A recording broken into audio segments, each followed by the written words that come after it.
वायु में प्रकाश की चाल 3 × 10⁸ मीटर प्रति सेकंड होती है।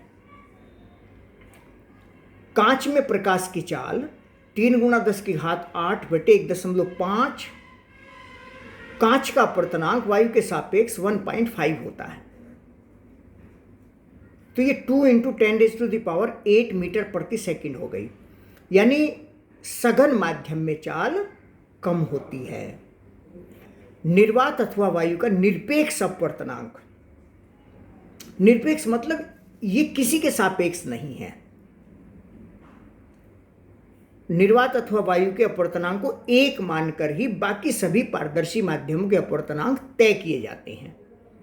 जैसे वायु के सापेक्ष कांच का अपवर्तनांक,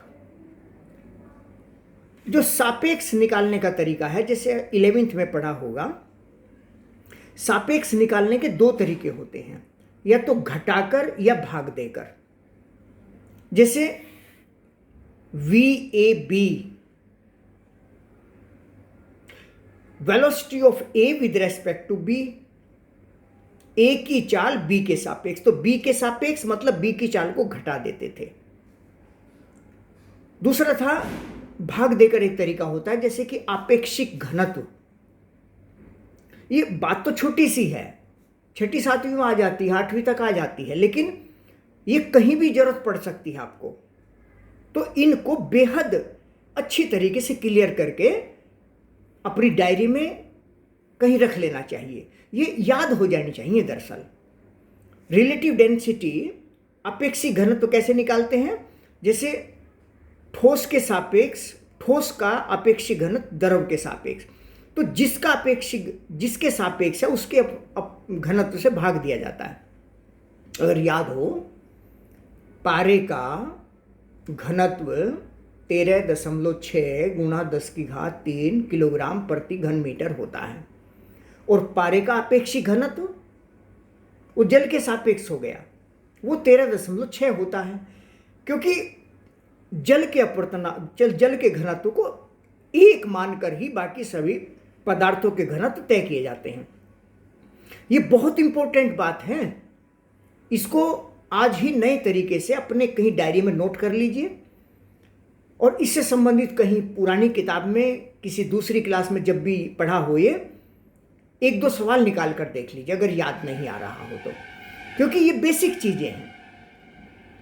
तो सापेक्ष जहां भी हम निकालते हैं, आमतौर पर 2 तरीके होते हैं, या तो घटाकर निकालते हैं या भाग देकर निकालते हैं। तो जैसे ये कांच का अपवर्तनांक बटे वायु का अपवर्तनांक, बल वायु के अपवर्तनांक से भाग दिया है, तो वायु के सापेक्ष कांच का अपवर्तनांक हो गया 1.5 बटे 1, 3/2 हो गया। वायु के सापेक्ष जल का अपवर्तनांक, जल का अपवर्तनांक वायु के सापेक्ष, इसका मतलब वायु के अपवर्तनांक से भाग देना है, ANW। अगर हम कहें जल के सापेक्ष कांच का अपवर्तनांक, जल के सापेक्ष कांच का, इसका मतलब जल के सापेक्ष यानी जल के अपवर्तनांक से भाग देना है, WNG। वाटर के सापेक्ष ग्लास का रिफ्रैक्टिव इंडेक्स,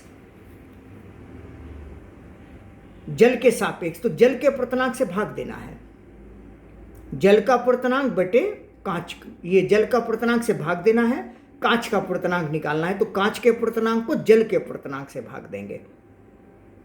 और ये कहां जरूरत पड़ेगी इसकी? जैसे जल के सापेक्ष कांच का अपवर्तनांक कहां जरूरत पड़ेगा? प्रकाश जल में से कांच में जा रहा हो। जल का अपवर्तनांक वायु के सापेक्ष, इसका मतलब प्रकाश वायु से कांच में जा रहा हो। वायु के सापेक्ष कांच का अपवर्तनांक, प्रकाश वायु से कांच में जा रहा हो। वायु के सापेक्ष जल का अपवर्तनांक कहां जरूरत पड़ेगी? प्रकाश वायु से कांच, जल में जा रहा हो, यानी जिसमें से जा रहा हो उसके सापेक्ष। ये फॉर्मूला हम एक आगे पढ़ेंगे। अब ये तो सामान्य सी बात हो गई कि अगर विरल से सघन में जाएगा तो अभिलंब की ओर झुकेगा, सघन से विरल में जाएगा तो अभिलंब से दूर हटेगा।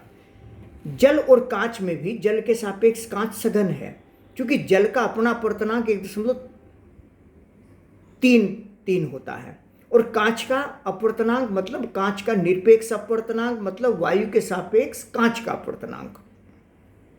बात छोटी सी है ये, लेकिन अंकित प्रश्न में बहुत जरूरत पड़ेगी और किसी बहुत सारे डेरिवेशन होंगे ऐसे जहां ये तुम्हें तुरंत यूज करना होगा। तो ये चीजें याद करने की नहीं है, इसको इसी तरह से चित्र बनाकर इनके आंकड़े याद करके फिर कर करके देखिए इनको। बेहद महत्वपूर्ण भौतिक राशि है। जैसे ये है, ये फॉर्मूला हम आगे पढ़ेंगे, एक जगह फॉर्मूला निकालेंगे इसको। किसी माध्यम का निरपेक्ष अपवर्तनांक निर्वात अथवा वायु में प्रकाश की चाल बटे माध्यम में प्रकाश की चाल। इसी आधार पर ये चाल के सूत्र हैं। निर्वात अथवा वायु में चाल 3 × 10⁸ मीटर प्रति सेकंड होती है। तो इससे हम जल में भी निकाल सकते हैं, कांच में भी निकाल सकते हैं।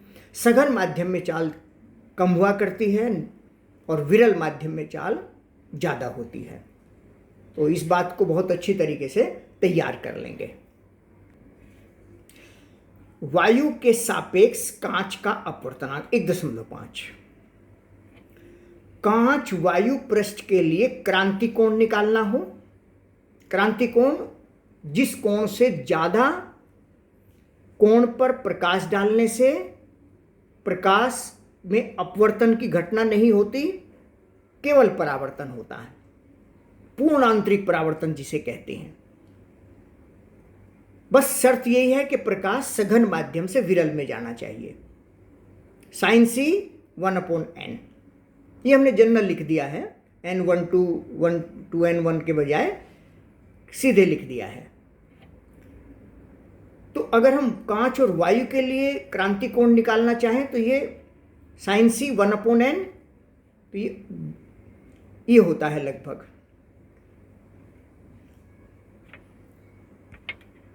ये 41.8 होता है, लगभग 42 डिग्री कह लीजिए। जल वायु पृष्ठ के लिए क्रांति कोण निकालना हो तो चूंकि जल का अपवर्तनांक 1.33 होता है, 4/3 होता है, तो ये 48.6 डिग्री होता है। प्रकाशिक तंतु ऑप्टिकल फाइबर क्या है? प्रकाशीय तंतु आजकल बहुत यूज होता है प्रकाशीय तंतु का। प्रकाशीय तंतु में ये पूर्ण आंतरिक परावर्तन की घटना पर ही आधारित है। जैसे एक ये पाइप है और ये कोर कहलाता है, कांच या क्वार्ट्ज का बना हुआ होता है, और इसके चारों का जो कवर है, जैसे तार होता है, उस तार के अंदर एक रबर का तार होता है, प्लास्टिक होती है, उसके अंदर एक तार होता है। तो इसमें अंदर ये हो गया कांच या क्वार्ट्ज का। कांच या क्वार्ट्ज का अपवर्तनांक 1.7 के करीब होता है, और बाहर वाली जो परत होती है इसे क्लेडिंग कहते हैं। इसका रिफ्रैक्टिव इंडेक्स 1.5 होता है। तो अगर हम देखिए, ये अंदर हो गया ज़्यादा माध्यम वाला, सघन वाला, यहाँ से प्रकाश की एक किरण डाली। अब देखिए, ये हमने इधर करके डाली है, ये सघन है, ये विरल है। यहाँ रिफ्रैक्टिव इंडेक्स 1.7 है, 1.7, और यहाँ 1.5 है। तो सघन से विरल की ओर जा रहा था प्रकाश। अगर ये क्रांति कोण से ज़्यादा कोण पर हमने डाल दिया, greater than c critical angle, तो फिर क्या होगा? पूर्ण आंतरिक परावर्तन की घटना होगी और ये प्रकाश इसी दिशा में परावर्तन के नियमानुसार चलेगा। और चूंकि ये निश्चित साइज का, निश्चित डायमीटर का पाइप है, तो जितने कोण से परावर्तन होगा उतने कोण पर यहाँ अपतन भी होगा, फिर परावर्तन होगा। इस तरीके से हजारों किलोमीटर दूर लंबे पाइप में भी ये प्रकाश ऐसे परावर्तित होता चला जाएगा। कोई प्रकाश की तीव्रता में कमी नहीं आती है, क्योंकि अपवर्तन होगा तो प्रकाश दूसरे माध्यम में जाएगा, बिखरेगा, लेकिन इसमें बिना ऊर्जा के ह्रास के ये प्रकाश की किरण इसी तरीके से चली जाती है। दीपावली के समय में छोटी छोटी लाइटें आती हैं, उसके ऊपर प्लास्टिक के हल्के से तंतु से लगे रहते हैं और ऊपर का हिस्सा बहुत तेजी से चमकता है। वो ऑप्टिकल फाइबर की तरह ही समझिए उसको, उसका नकली रूप बना दिया गया है खिलौने के रूप में।